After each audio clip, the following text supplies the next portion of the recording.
12.3 비상계엄 1년을 하루 앞두고 이재명 대통령은 내란 청산 의지를 재차 강조했습니다. 쿠팡 개인정보 유출 사고를 강하게 질타하며 징벌적 손해배상제도 현실화 등 대책 마련도 당부했습니다. 이다현 기자입니다.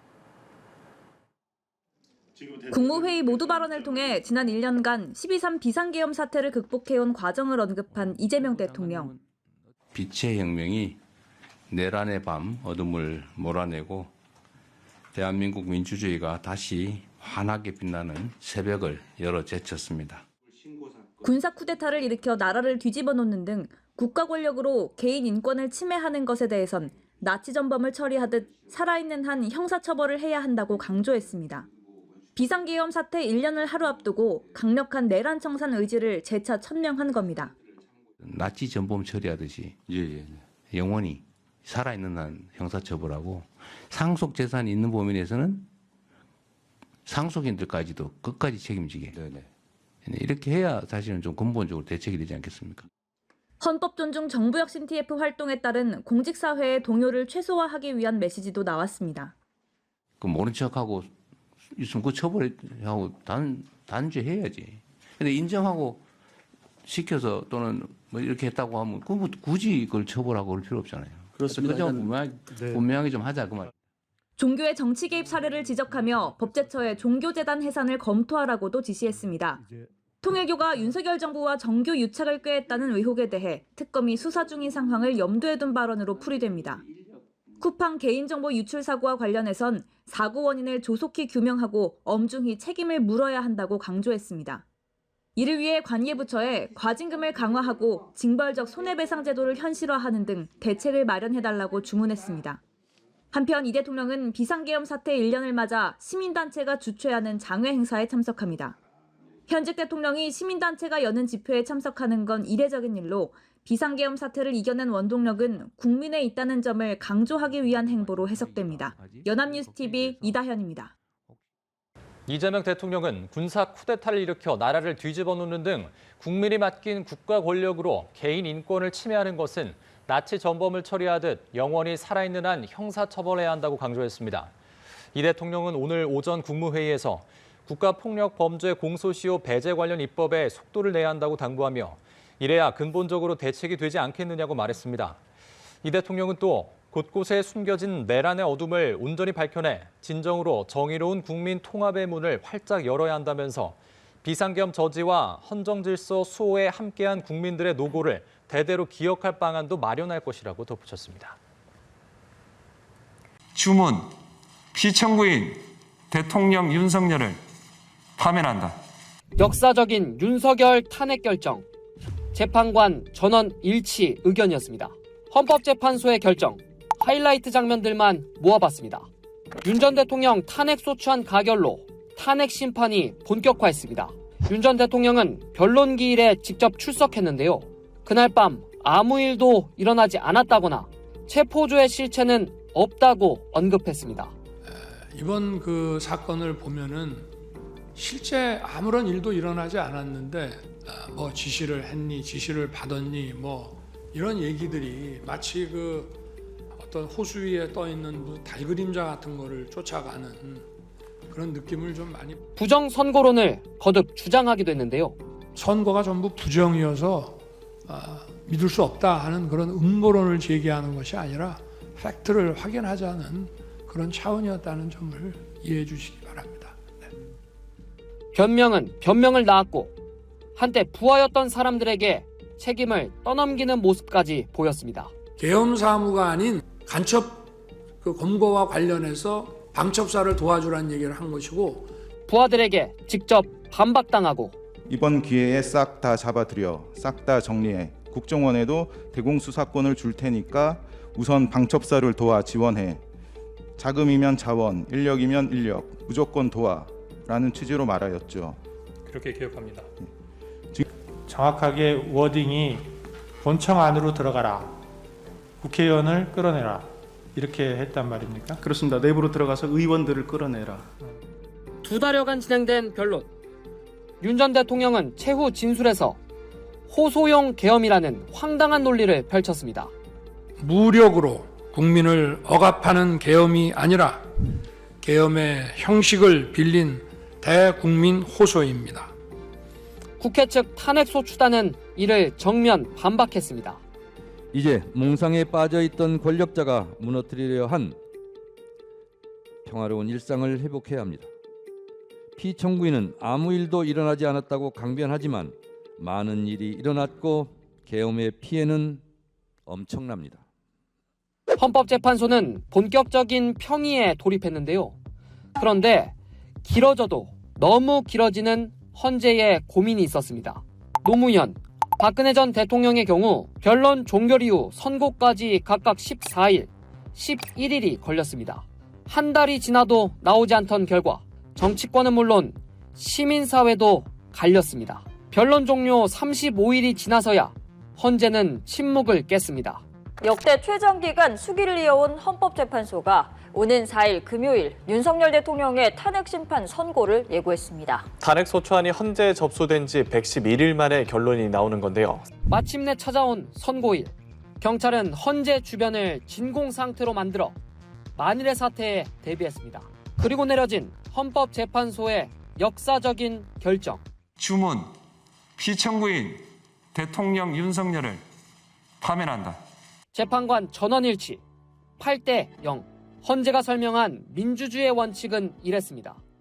군경을 동원하여 국회 등 헌법기관의 권한을 훼손하고 국민의 기본적 인권을 침해함으로써 헌법소의 책무를 저버리고 민주공화국의 주권자인 대한국민의 신임을 중대하게 배반하였습니다. 피청구인을 파면함으로써 얻는 헌법소의 이익이 대통령 파면에 따르는 국가적 손실을 압도할 정도로 크다고 인정됩니다. 4월 4일 오전 11시 22분 시민들은 일제히 환호를 터뜨렸습니다.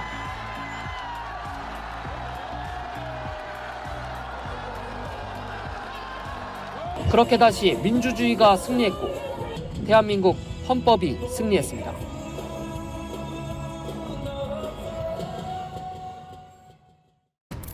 검찰이 윤석열 대통령을 내란 우두머리 혐의로 구속 기소했습니다. 현직 대통령이 기소된 건 헌정사상 처음입니다. 최초로 재판에 넘겨진 현직 대통령. 첫 공판은 탄핵 결정 이후에 열렸습니다. 잘 나오는가 싶더니 지난 7월 재구속 이후 두문불출을 이어갔습니다. 오랜만에 나온 재판에선 방이 좁으니 풀어달라고 주장했는데요. 결국 보석 신청은 기각됐습니다. 재판 중계가 결정된 이후 성실히 출석 중이긴 하지만 오랜만에 만난 부하들과 기싸움이라도 하는 걸까요? 어떤 민간이라든가 이런 데 억압적이거나 이런 거 안 하고 질서 유지하러 그냥 들어갔다는 게 머릿속에 있는 거네. 거점 확보라고 하는 게. 말씀하시는 질서 유지는 도저히 제가 수긍할 수 없고, 그거는 그 전이 됐든 중이 됐든 질서 유지 시민보호란 말은 자체는 들어본 적이 없고. 결국 폭발한 곽종근 전 특수전 사령관 폭탄 발언을 내놨습니다. 지금까지 제가 안 했던 말씀은 차마 그 말씀을 안 드렸는데, 한동훈이하고 일부 정치인들 일부 호명하시면서 당신 앞에 잡아오라 그랬습니다. 당신이 총으로 쏴서라도 죽이겠다고 했습니다. 책임을 회피하지 않겠다던 윤 전 대통령. 저는 이번 계엄 선포와 관련하여 법적, 정치적 책임 문제를 회피하지 않겠습니다. 법정에선 이런 모습을 보였습니다. 여인영 방첩사령관도 증인한테 이런 실시간 위치 추적 부탁하는 거 보니까 이 친구 이거 좀 이상하네라는 생각이 들었으면. 피고인 부하에게 책임을 전가하시는 건 아니죠? 아니, 그 얘기를 하는 게 지금 아니에요. 당시 국무회의에 참여했던 장관들도 그날에 대한 증언을 이어갔는데요. 대통령으로서 결정을 한 거다. 그다음에 지금 이제 준비가 뭐 다 되어 있기 때문에 이제 돌이킬 수 없다. 뭐 이런 취지의 말씀을 하셨던 것 같아요. 제가 좀 기억 남는 거는 이거에 막상 해보면 뭐 별거 아니야, 아무것도 아니야, 뭐 이런 류의 말씀도 하셨고, 결과적으로는 동원됐다라는 생각이 듭니다. 그냥 머릿수 11명 채우기 위해서 불려가서 그냥 자리에 앉아 있다가 나오게 됐으니까. 계엄의 정점으로 한 사람을 가리키는 증언들. 내년 초 1심 결론이 날 거란 전망이 나오는 가운데 윤 전 대통령은 어떤 결과를 받아들이게 될까요? 경찰이 12.3 비상계엄 당시 국회의원의 국회 출입을 통제한 데 대해 국민에게 사과했습니다. 유재성 경찰청장 직무대행은 오전 전국경찰지휘부 화상회의에서 당시 국회의원의 국회 출입을 통제한 행위는 민주주의와 헌정 질서를 어지럽히고 국민의 일상을 위협한 위법한 행위였다고 인정했습니다. 이어 일부 지휘부의 잘못된 판단으로 국민께 큰 실망과 상처를 드렸다면서 앞으로 헌법과 법률에 따라 직무를 수행할 수 있도록 경찰 활동 전반에 시민에 의한 통제 장치를 마련하겠다고 약속했습니다. 경찰청 차원의 공식 사과는 계엄 사태 이후 처음입니다. 조지호 경찰청장이 12.3 비상계엄 당시 윤석열 전 대통령이 국회로 월담하는 의원을 다 잡아라, 체포하라고 지시했다고 진술했습니다. 서울중앙지법 형사합의 33부는 이상민 전 행정안전부 장관의 내란 주요임무 종사 등 혐의 공판을 열고 조 청장에 대한 증인신문을 진행했습니다.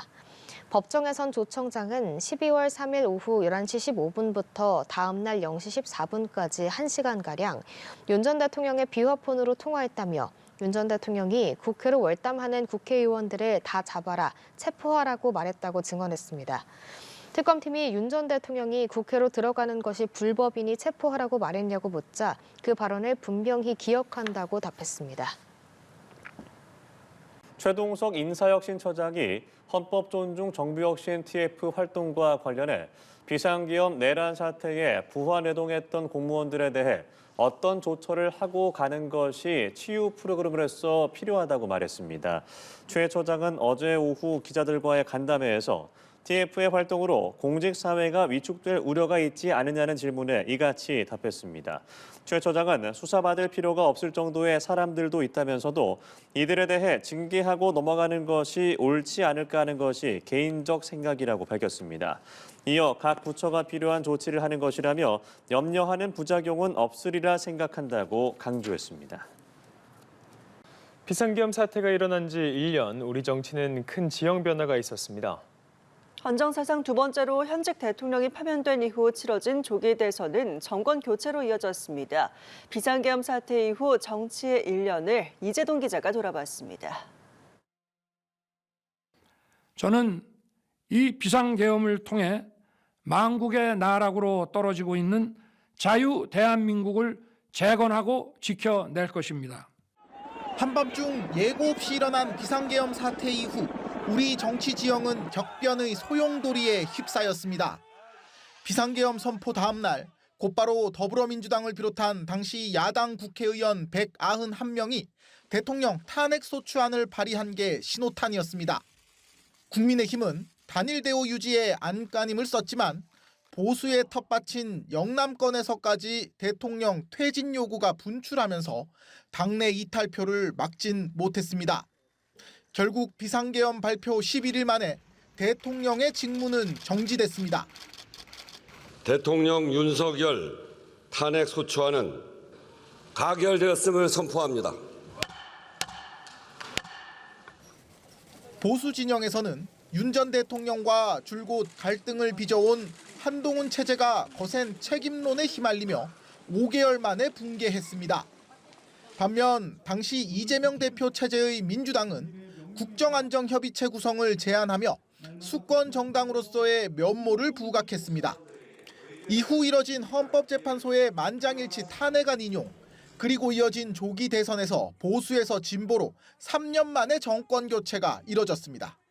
거대 집권 여당을 이끌게 된 정청래 대표는 내란 청산을 외치며 검찰청 폐지 등 개혁 입법에 드라이브를 거는 한편 국민의힘을 내란 옹호 세력으로 정의하며 선명성을 강조했습니다. 필요하다면 국민의힘을 위헌정당 해산 심판 대상에 올려 헌법적 절차를 밟겠습니다. 대선 후보였던 김문수 후보를 누르고 국민의힘의 당 대표가 된 장동혁 대표. 소속 의원들이 잇따라 특검 수사 대상에 오른 상황에서 대여 강경투쟁을 강조하며 장외 여론전을 시작했습니다. 이재명이 저의 목을 비틀어도 반드시 이재명의 재판은 다시 시작될 것입니다. 1년간 이어진 극단의 대립으로 정치 양극화와 팬덤 정치가 굳어졌다는 우려 속에 6달 뒤 치러질 지방선거는 우리 정치의 또 다른 변곡점이 될 전망입니다. 연합뉴스TV 이재동입니다. 12.3 비상계엄 여파로 64년 만에 군 장성 출신이 아닌 민간인 출신 국방부 장관이 등장했습니다. 또 대장과 중장 계급 장성들이 대규모로 물갈이돼 눈길을 끌기도 했는데요. 정부가 계엄에 가담한 공직자를 가려내는 등 내란 청사는 아직도 진행 중입니다. 지성림 기자입니다.